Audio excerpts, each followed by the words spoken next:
Okay, so this is the video for 3.1.6 floor systems. And this is going to be the first video in a whole series where we're going to be talking about the how loads are transferred through the building and how we design the floors, the columns, the beams, the footings, etc. And we're starting with the floors because that's where the load is sitting. It's sitting on the floor, so that's the first thing we need to design. You should take notes during this video that covers this PowerPoint, and you should pause or rewind the video as you need to in order to take your notes. This will be used for the activity you're going to do that goes over our floor for our library. So here we go. This is commercial floors, and our commercial system includes our ground floor, slab on grade. That is where the concrete slab is sitting on the level, on the grade. Elevated floors, for instance, we have the second floor, and it could be precast or cast in place concrete, and we've seen what both of those look like, and we're going to look at both of those. And we have to look at load span tables, and we're going to be seeing those later on to see what those look like. For low-rise commercial, they could be wood. For our purpose, we don't have wood, we're going to have concrete. And bigger buildings always have concrete.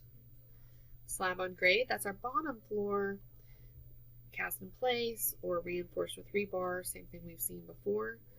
WWF, you're going to actually see that in what we're going to be calculating today. That's welded wire fabric, and that's the rebar here. It's actually been welded instead of just tied together with tie wire.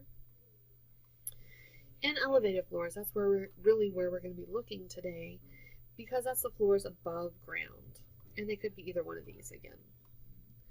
So here's the two types. We have this hollow core precast, and you're going to see both of those today. The hollow core, it actually has little tubes that are hollow inside there. And then the T or double T precast. And then here's where they've actually got some pictures where they're using it. And the precast reduces construction cost and build time because they're built off-site. Cast in place, we've seen this picture before. Rebar down here, frames. He's got a concrete truck that's pumping the concrete in.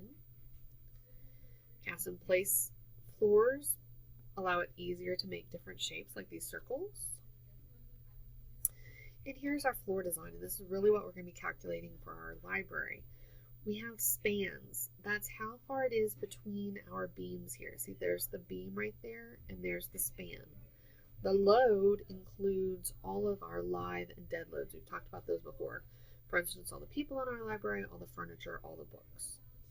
Concrete floor, and then these are our structural supports. That's our beams there. This is a load span table, and you're going to be looking at those today, and we're going to show you an example here. So if you read the titles at the top, it pretty much tells you what you're looking for. This side over here is the thickness of the concrete we need, the slab depth. That's the thickness of our floor, and the deck type. And then over here, this is where all the loads are found, and then this is how wide the span is. So here's our example problem. If we need a span that is 8 foot 6 inches, I'd start here and I'd look for 8 foot 6 right there. And I need to carry a load of 220 PSF.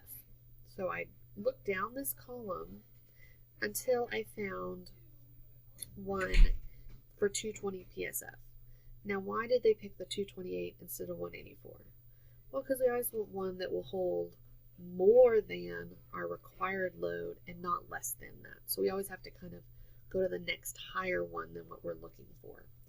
Also, I want to use the smallest slab depth, so I would want to use the 3.5 inch slab depth, not the 4 or the 4.5, even though I could find ones lower down.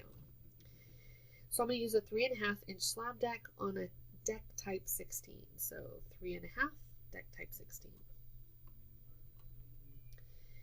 Now I have to look at these three sections here because I may have to do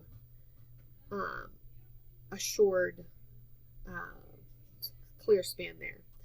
as long as these three numbers are bigger than the span I had, I'm totally fine and I can move on. You really see this become a problem later on, lower on the table, but right here we're good because these three are all bigger than this number, we're good. Avoid shoring, that's what we were just talking about. It adds to the cost. The number of spans is the number of unsupported length between the supports. Use more spans to reduce slab thickness. And here's what I was just saying. Since this number of what we needed, 8'6", is less than these, we are totally good. Okay, so now we also need to look at this portion of our deck tables to figure out what size of rebar we need in there. Here's the WWF, which is the welded wire frame, and I have a 3.5-inch span that I found in the last slide, and that means that I need to go to the W1.4 times W1.4 to reinforce my slab. It also tells me here how much concrete I'm going to need.